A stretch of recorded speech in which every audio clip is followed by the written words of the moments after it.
10 seconds remaining. All right, hello everybody, and welcome back to more of the Dota 2 Boston Major. We're hopping into day 2 of action. It's still the group stage, and there are still lots of Dota matches happening all at once, hence why we are bringing you this coverage remotely. I am Coddle Guy, and I'm going to be joined by Draskell on the outskirts. Where are you actually coming from right now, Draskell? I think you said yesterday, but I totally forgot. Still in Vegas, where apparently it's incredibly cold in the desert. Reserve time. Not cool at all. I'm with you here, sporting the sweatpants, sporting the sweated hoodie sweatshirt here as we get away for some of the hypest Dota we'll see on the planet. Let's get into it. So we have OG versus iG.Vitality here, Draskell. One of the first things that popped out to me, of course, was the fact that, you know, OG's new young elite, if you will, in Ana, is going to be going toe-to-toe with his former organization. Ana was, you know, really starting to make his stride when he was working a bit with IG over in China, but he was like, you know, never first string. He was always kind of second string to Ferrari, only kind of occasionally got his time in the spotlight, but was never really making a name for himself. We know about that whole drama that kind of broke out. I'm not here to kind of make sides on anything, but eventually it seems Ana wanted to break away from that. He found a new team. He found OG. They've been finding a bit of hot and cold success. They looked pretty good at Summit 6.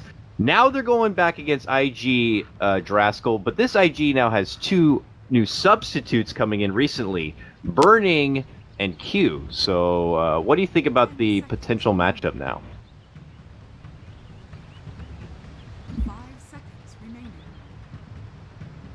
Slada. OG's turn to ban.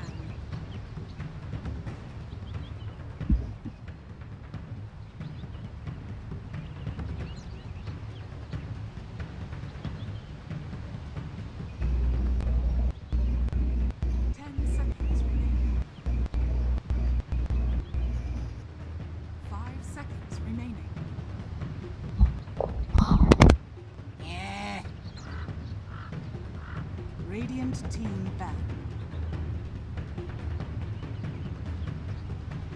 Yeah.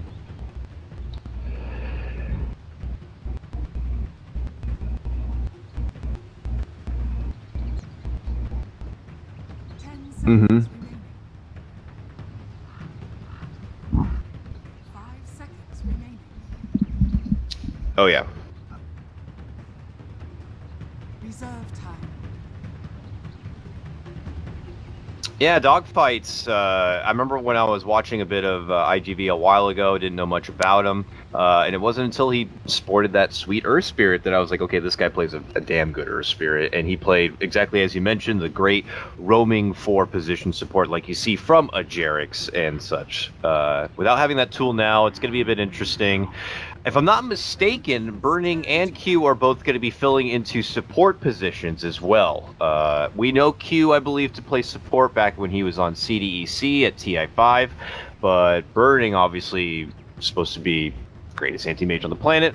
He's core, he's Michael Jordan of China, for God's sakes. So it's going to be interesting to see him in kind of that different position. I'm sure true Chinese Dota fans are going to say, hey, he's played this position before, but we all know this is not something normal for him. It's going to be something unique. It's not a team he's normally been playing with. I'm sure they've been grinding and practicing games leading into this tournament, but I would slightly favor OG for just kind of, you know, having those recent tournaments under their belt, getting the experience together, and we'll see what they have to offer. Let's actually break down this Game 1 draft, though, as it was going to be first pick for IG, and they also get Radiant side, so that's been interesting.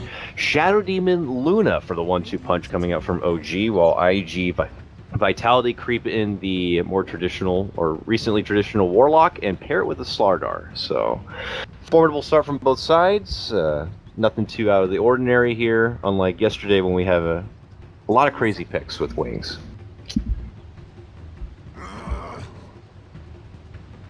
Mm-hmm. OG's turn to pick.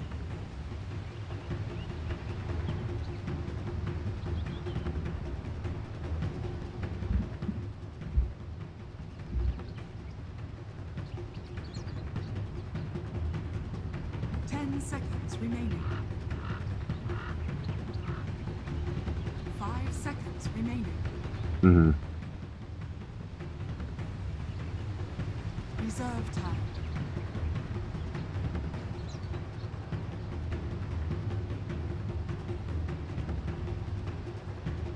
Yeah.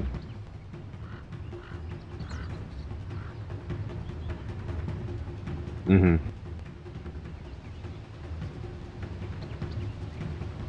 Yeah.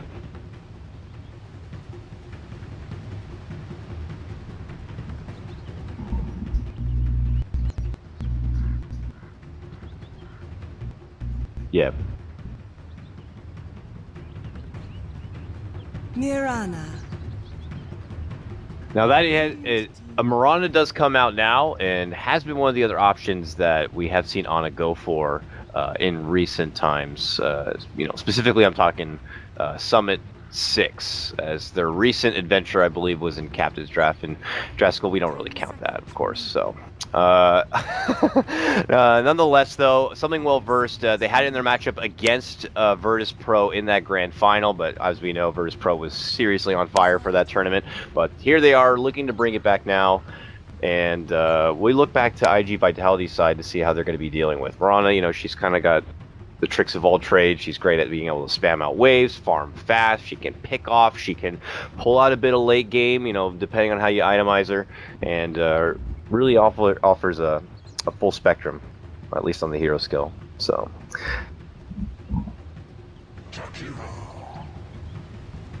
OG's turn to pick. Mm-hmm. Radiant team pick.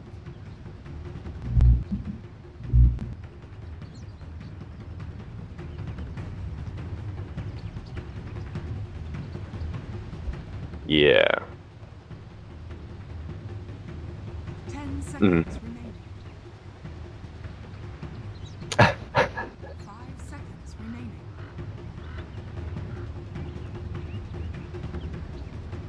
Reserve time. Oh yeah.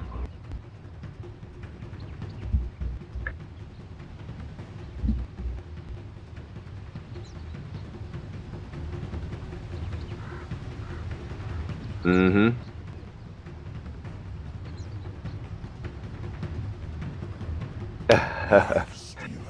No, I agree with you on that. Clockwork, going to be the one to probably disrupt the backliners, and you say it right. Slaughter Jakiro, they're too big, they're too bulky. These guys can barely, turn the corner, turn around at all, do a 180, but we'll see what they're going to be able to offer here. Yeah, it's ridiculous. He's got 2 heads to look around, but give him 4 feet, and maybe he can make it work. But Lifestealer, 4th pick here for Vitality. The first thing that typically goes in a lot of people's minds is, where's the vehicle? How is he going to be able to get into these fights? You got Slardar there, who, it kind of falls on him then at that point to be able to farm up enough to reliably put together that Blink Dagger. Lifestealer will obviously be able to farm his way until relevance, until that point at least. But Draskell, what do you think about the Lifestealer pick overall, and what he can contribute to this game, and how he scales against something like the Luna?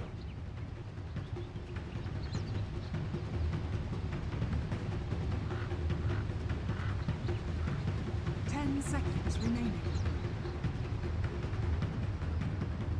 5 seconds remaining. Reserve time. 10 seconds remaining. 5 seconds remaining. Legion Commander! OG's turn to pick.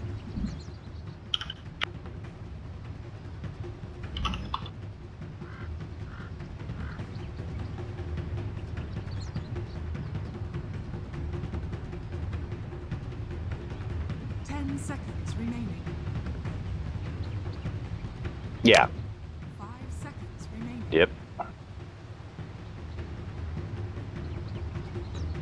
Reserve time.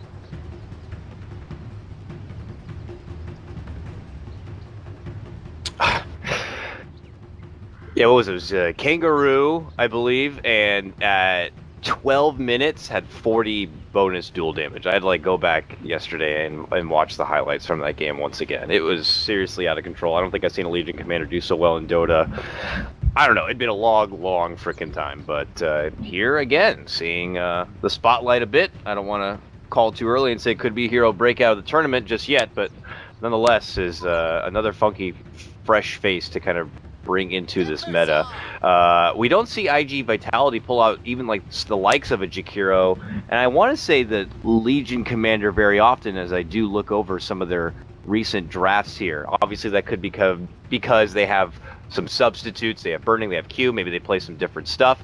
But nonetheless, I'm anxious to see how they're going to be doing the roles here between the two supports or not. But it doesn't look like anything's going to be too fishy. Sakata has already jumped onto that Legion Commander. And meanwhile, Drasgold, last pick for OG is the Timbersaw for Honest. So it's not the Invoker you were calling out for, but, you know, a crowd pleaser in his own right. What about the last pick Timber? It's super strong. Like, a lot of the damage that they're going to be dealing is armor based. So like Legion, Lifestealer, Slardar, all physical damage.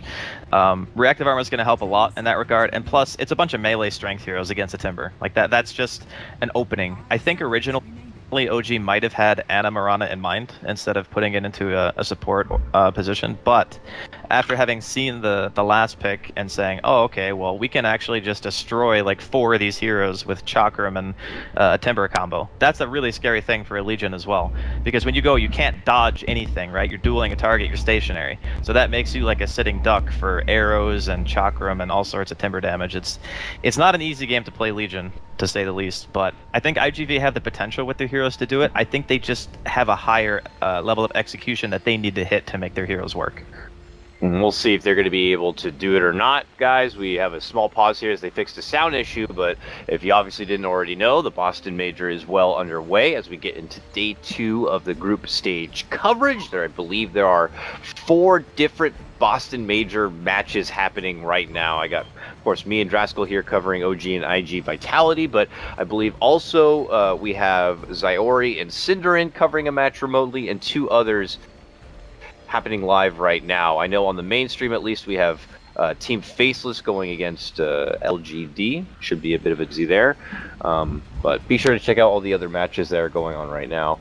Draskell, I know that we are not there live right now, but I guess out of my curiosity, and since we have the pause, is there any particular team that you imagine being able to come out on top? Are you one of the VP fanboys at this point, or you think that there could be another team that people are not giving enough credit to that might surprise? Can we just say Warriors Gaming? Like, those boys put on a show yesterday, and I'm already like, I was a fan watching them play just because it's an entertaining style of Dota. But yeah, they actually played extremely well against Wings the other day, and they beat the TI champions 2-1. I mean, that in of itself kind of makes me a fan of them. So obviously VP's the shoe-in.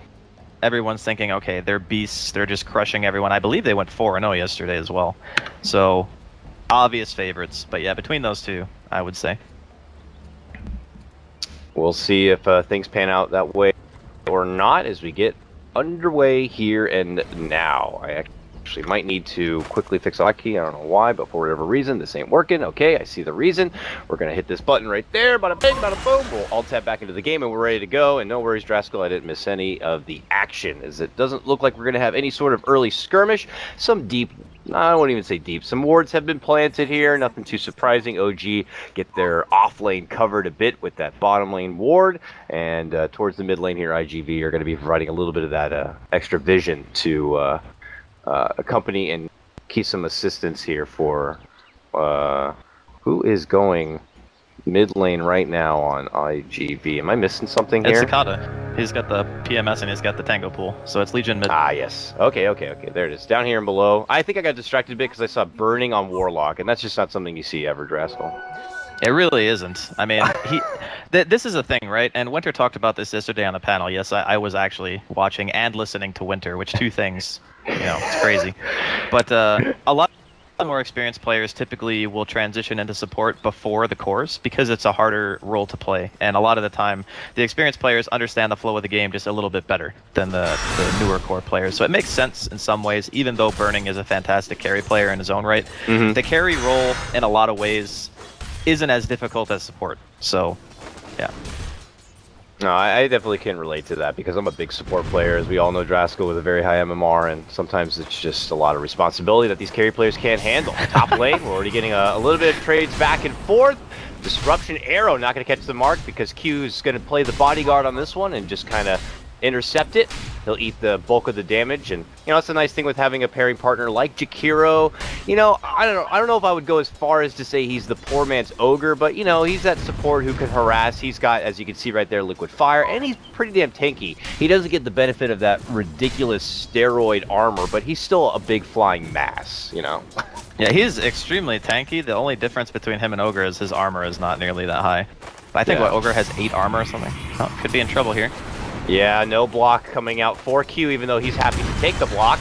And a double crush, though, will come out, but is it going to be enough? The right clicks continue from Little Jerix, but it's not going to be good enough. The pressure really is on here by OG in the top lane. It's important to note, though, that because of the fact that both these supports are stuck here, making sure that No-Tail can farm, if Jerax or Fly were to ever leave, like, they can't stack. They can't rotate to mid. So it's pretty much just a strict 1v1 Ana versus Sakai. And you know, right now the Legion's actually winning. So if these two 1v1s do well, and there might be a few drop here. Ooh, pops that wand. Oh, there we go. Not gonna be good enough. Yep, that Lucent Bean will come on through, but Jerix gets the last little right click in, and it will earn him the nod. Bottom lane, they're making a move on S4. The clockwork here, he's trying to create some space and maybe get off of cogs if necessary. It's not going to be necessary, as he is able to inch his way out. So our first blood is going to be going to OG, and of all the people to pick it up, you know, we don't recently see a whole lot of that roaming support Mirana, you know, not as much as like when you want to really piss off a mid laner in a pub, but I don't know, would you agree that it's kind of similar to like how we see the recent support Pudge, where you need to make sure you're getting a lot done in the early game, otherwise you kind of start to feel a bit irrelevant? I don't think it's like Pudge, because if Mirana's just involved in kills, sure, you want to hit your arrows. There's no question there. But even if you're not hitting arrows and you get your arcane boots, you can just farm an Aghanims. And then as soon as you have Aghanims, you do a ridiculous amount of damage, and you don't have to kill yourself to do that damage, right? That's true. So I think Pudge, he's very much so reliant on landing hooks, where Mirana has a transition if she's not doing extremely well. But, I mean, Jerax is a great player, so I have a feeling he'll hit some arrows. Lots of flirting here still in that top lane. Q a little bit off the mark and catching that dual breath. But even if he did, the follow-up is not really there. It's just kind of them holding on to any sort of relevant dominance, rather, if possible. But the struggle does continue here a bit for iG.Vitality. He's not able to kind of creep close enough to this wave. He's got 10 CS to his name, but over on the other side, No-Tail still sporting like a nice 17 CS. Let's quickly touch base elsewhere. I said that, but as I left, I heard a disruption go out. Looks like no arrow follow-up will be had for iG.Vitality, and the harassment will just continue. Yeah, I mean, they are keeping the supports very busy on the side of iG.Vit, but Fly's already level 3, and Jerax isn't too far off. So it's not like the core is under-leveled, but the supports are not. So No-Tail is actually the one that's going to be suffering, I think, in this kind of position the most, because Luna's just not that self-sufficient. An arrow comes in, and with it, a Lucent Beam. And we see the back end of it, but that is going to be Slardar going down, and OG pulling ahead now 2-0, really punishing this significantly feeling heavy-handed top lane right now. But they're looking to make up for it. Elsewhere is iG.Vit. The mid lane still very back and forth. 25 for Legion Commander, 23 for the Timbersaw. And, well, if Jerax has anything to say, he might give a little bit of influence to kind of wave it one side or the other, but he's actually currently on a hunt. I don't know if he saw that ward go down. I guess that answers it, Draskell. Yep, certainly did. See that ward go down, and that's a free money, free XP for him. I mean, even if you don't see him actually place it, the way that Q is facing kind of indicates that there would be a ward there, so... It's that slow turn rate. Poor Jakiro. If he was there and had a fast turn rate, he could have dropped the ward and turned his 2 heads away, and they would have never known, but it takes a day to get that ward down and then look away from it. It's a real bummer for Q, but yeah, that sucks. You know, he's trying to make sure that at least he'll have a blanket of vision to prevent people from coming into that top lane, but not even that is going to be provided. So this is a little bit of a tough start for iG.Vit, but they still got Paparazzi here in the bottom lane, Draskell. We haven't really been able to talk about him too much. When I was first studying iG.Vit a while back, I learned a bit about Paparazzi. You know, he's a 9K MMR club member. We got to remember that, Draskell. He's got his jacket, if you will. And you know, he definitely can play the game. It's just he hasn't really had the success to be, you know, in the spotlight like a lot of other 9K players. I mean, the guy's playing Lifestealer. That hero's like, don't get me wrong, it's good in this game, but I don't know. I think a lot of it has to do with the team that builds around you, right? Because a lot of the mid players are the ones who get all the praise, and you know they're 9K MMR gods, Invoker players, blah blah blah. But it's really hard to shine on a core role because you are so reliant on your team. And in those games where you make the clutch play, it feels great. And speaking of dying, Q. Yeah, S4 has been able to cog down Q. An arrow follows up from Jerix, and it leads to an easy pick. 3-0. OG continue a bit of a little hot streak here at the start. The struggle continues for Q. We know Q, you know, back from his time on CDEC, you know, it wasn't like he was a very unique drafter. They had a formula at TI5 at the time. You know, we saw a lot of aggressive PL, aggressive gyrocopter and such. Q himself would play maybe a Visage from time to time, but never pulled out anything really unique here. So for him to pull out the Jakiro here and now in this particular game, I mean, I was very curious to see what it was going to be able to contribute. Right now, it's feeling a little rough. What are your thoughts already about the influence of Jakiro in this game, or maybe what he can do to try to change things up? I mean, I think he's been sacked a bit because they sent him to the offlane with Injuly. The main thing about Jakiro and support is that you need to hit level 7 because you want that level 4 liquid fire and you want it bad. This hero adds a ridiculous amount of pushing potential. It makes the tower killing itself extremely safe as well. So you can just go in with like you and another hero. It doesn't even matter who it is. It could be freaking Warlock for crying out loud. Scan is going to hit here onto Injuly while he's farming. But yeah, I think the hero's levels are the most important. He doesn't really need a ton of items. Like just a 4 staff will do for him this game. If he's super lucky, maybe he gets Limmer Cape or a Yule's. But that's about it. Like the hero really functions as a pushing support, and if happen to be standing in you know, Macro Pyre, then you'll do some damage. But he's not a flashy hero. No, certainly not. Maybe a clutch if you have like team synergy and you get that Hail Mary of a, well, I don't know, something like a vacuum into Ice Blast Macro Pyre combo, but I would not be looking for too many big Jakiro plays on Noob from UA. That's for sure. Yeah. Bottom lane here, S4 is trying to hold up his own defensively against this tier 1 tower. It looks like momentum's been shifted by IG to try to pressure this bottom tier 1. OG are already beginning their flank here as we see Jerix hanging out on the sidelines. I don't know if they're going to converge on in, but IG have decided to pull off from the tower a bit. Jerix said we'll go for the safe bet, and that's just arrowing down that bird, and we'll be able to secure the extra gold on that one. But you know, OG are kind of forcing IG to continue to search around a bit for where they can get some early game momentum, or at least find the safest bit of farm. And in OG's book, that's a win for them, I would say, for now. Double creep takedown now. Jerix gets both of those big creeps from the camp. As being super annoying right now. He's holding on to quite a bit of gold too. Curious to see if he's just going to go the Arcane build. Seems to be the staple. Just Arcane, straight into Aghanims. No fuss, no muss. Yep, there we go. He's going to pick it up. The thing that we talked about during the beginning of the draft, or when rather the beginning of the game when the draft was finished, is iG.Vit really need to execute with their heroes. And the big things they're waiting for, obviously, in July, maybe getting his Blink Dagger going, the Warlock Golem coming up on Burning, and then trying to use like the Infest combination with Sakata in some way. And Rushing from IG, they really want to make something work here, but Jerix gets a nice connection of an arrow. It ruins everything for IG, and Sakata's going to be going down right away. OG giving nothing right now to IG, and they're going to be wanting more as they secure a Q kill and a triple kill for Ana. OG, Ana right now saying, this is a new organization, and we're doing pretty well. Dear God, dude, that was brutal. So that he was holding on to the duel because it's a Timber Saw, right? And you don't want to duel too early because sometimes you might not have the damage that was there. So he was waiting, just throwing out auto attacks, and just eats an arrow in the back of the head, just execution style. He just ends up dropping the Timber damage, and that's why they decided not to put Mirana mid right there. Because if it was another hero that got stunned like that, it probably would have just flat died. And instead, with OG's team cohesion, they managed to turn around and get a triple kill.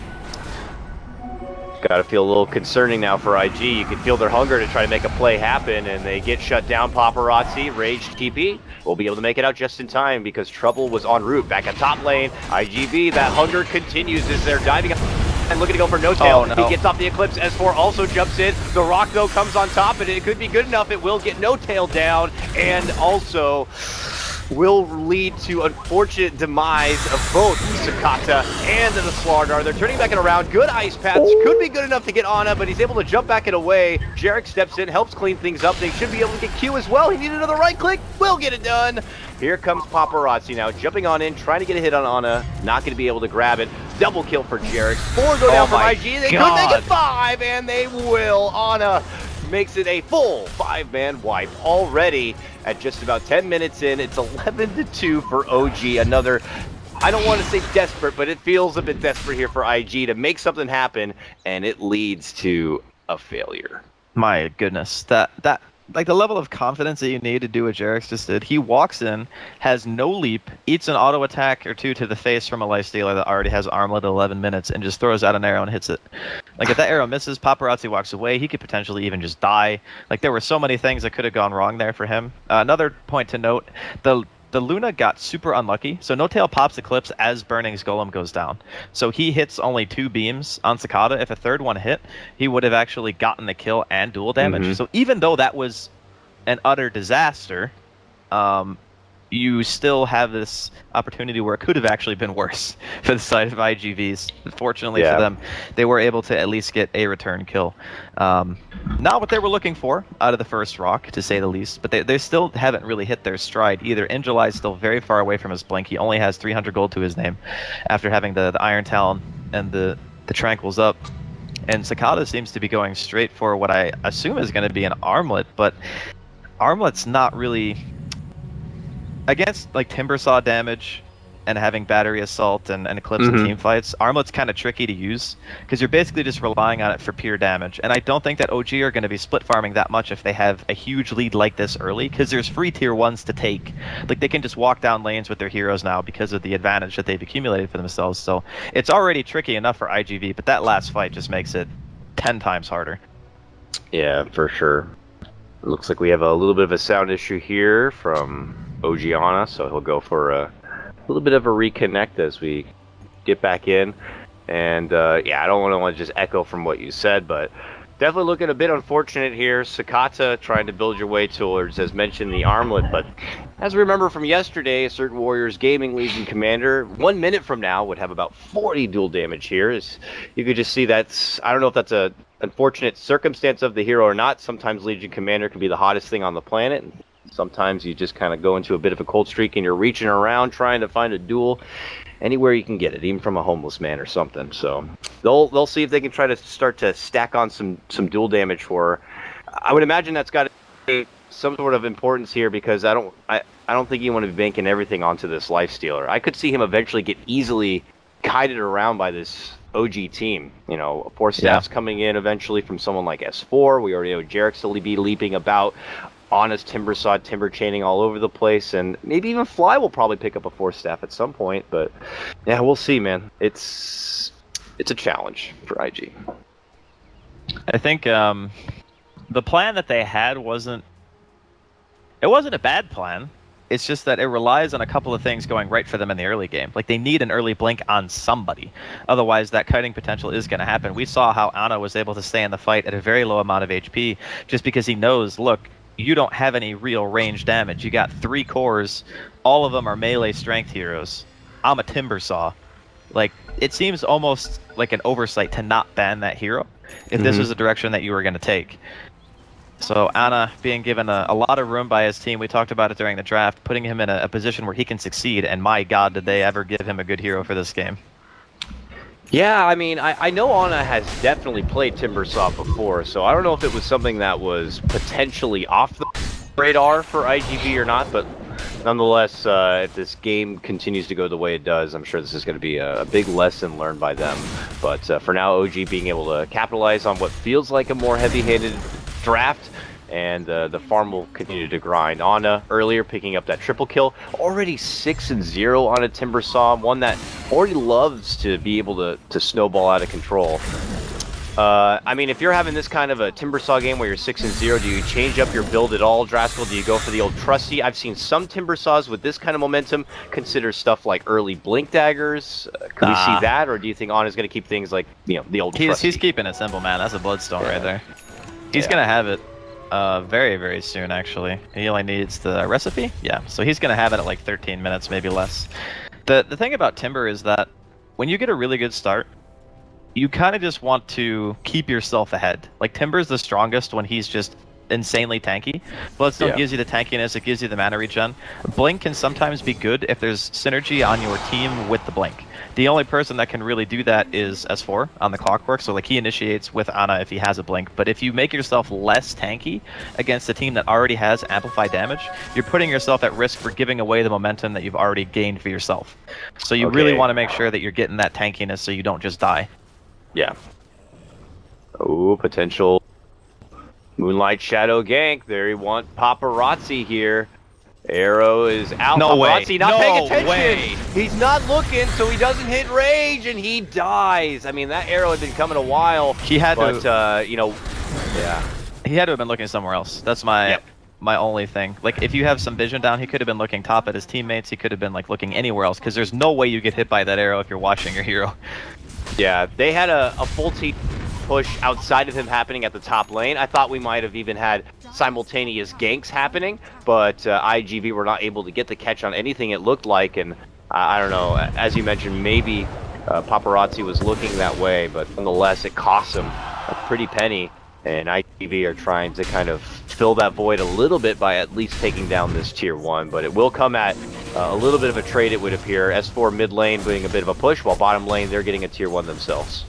Yeah, it's one of those things where it happens, you know. You get hit by an arrow that you shouldn't get hit by because you're trying to do something else, and when you're playing at like this level and you're looking all over the place 24/7, sometimes you just you eat one, and that's Dota 2. But yeah, the trade goes down, tier 1 for tier 1. Paparazzi is still actually farming very well, even though he's 0-2, so that he should be able to keep himself relevant in the game. And that's really important, because if he can get that Echo Saber and Desolator, which I assume is probably just going to be the build for him, and they can get some kind of hero on his team with the Blink Dagger, there is comeback potential, because they can kill heroes real fast with that combo.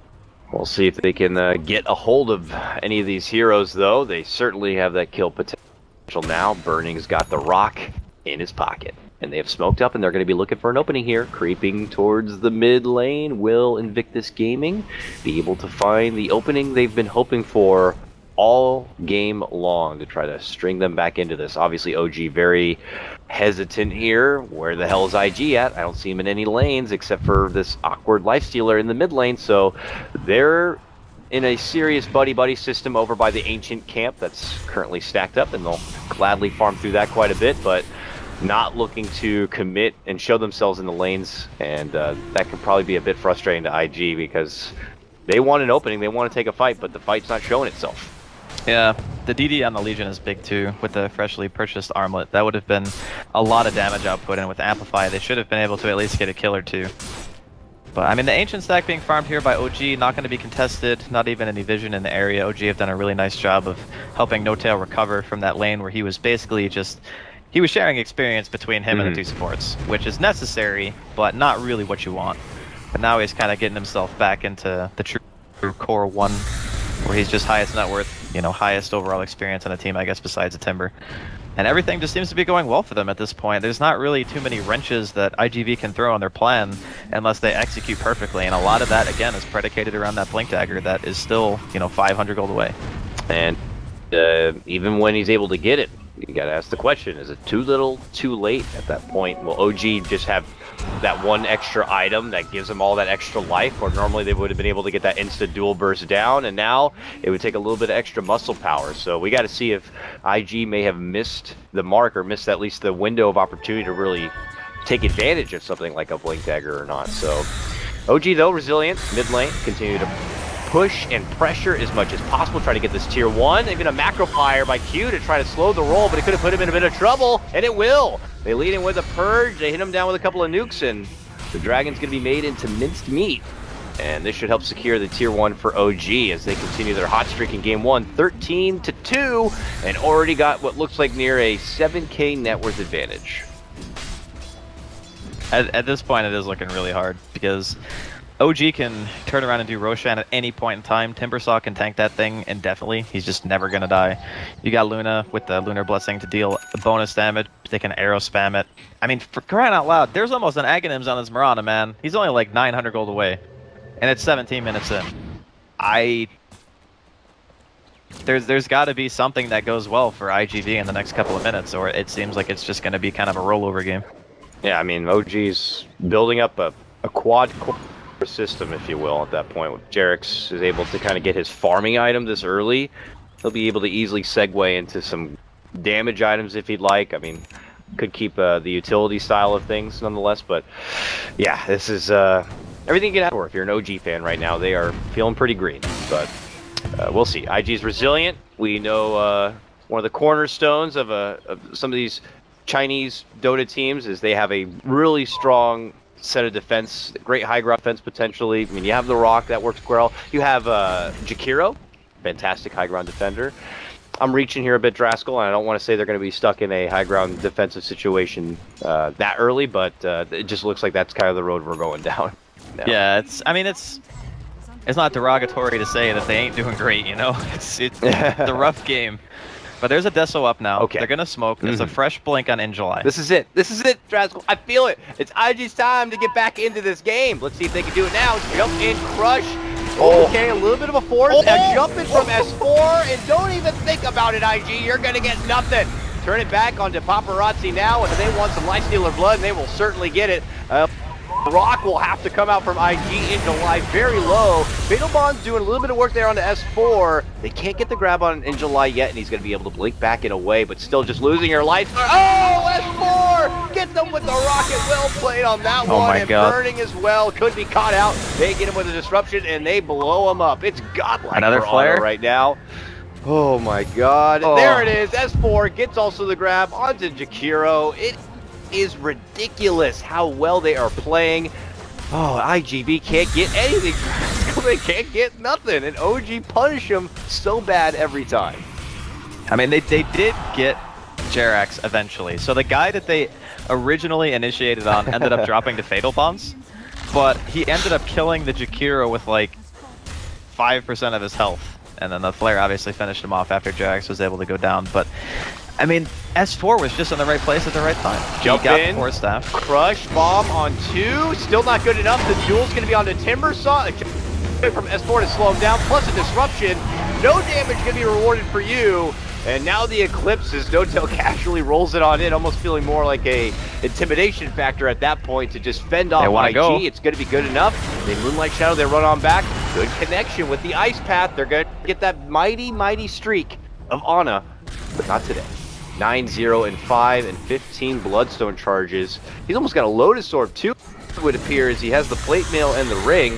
So, man, if you thought OG was hitting hard before, it's not going to get any easy here, IG. They will be rewarded no pickoff kills on the defense, but at least they do get to keep their tier 3. I mean, we're really looking for upsides, and we're saying at least you got to keep your tower. At you know? least they haven't lost yet.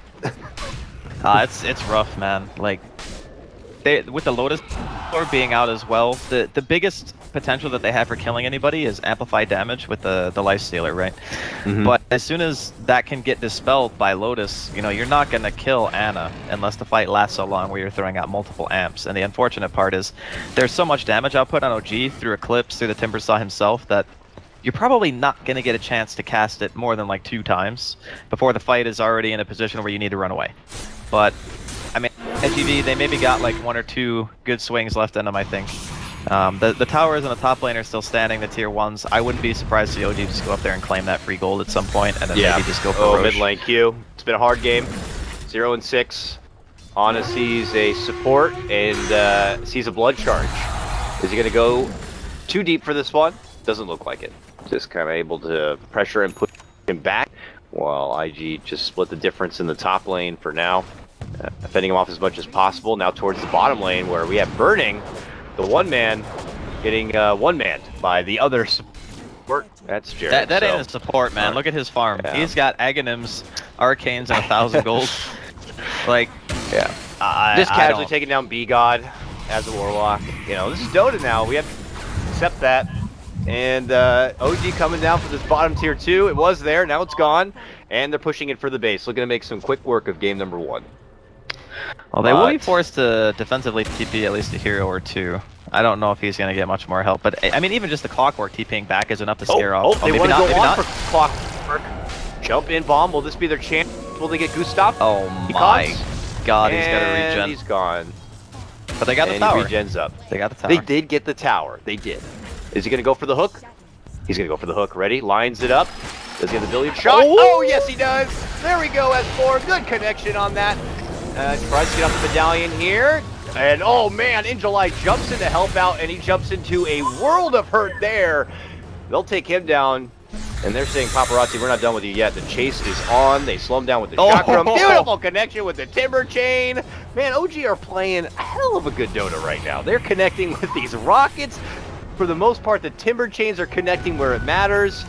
Wonderful play by them, and man, IG.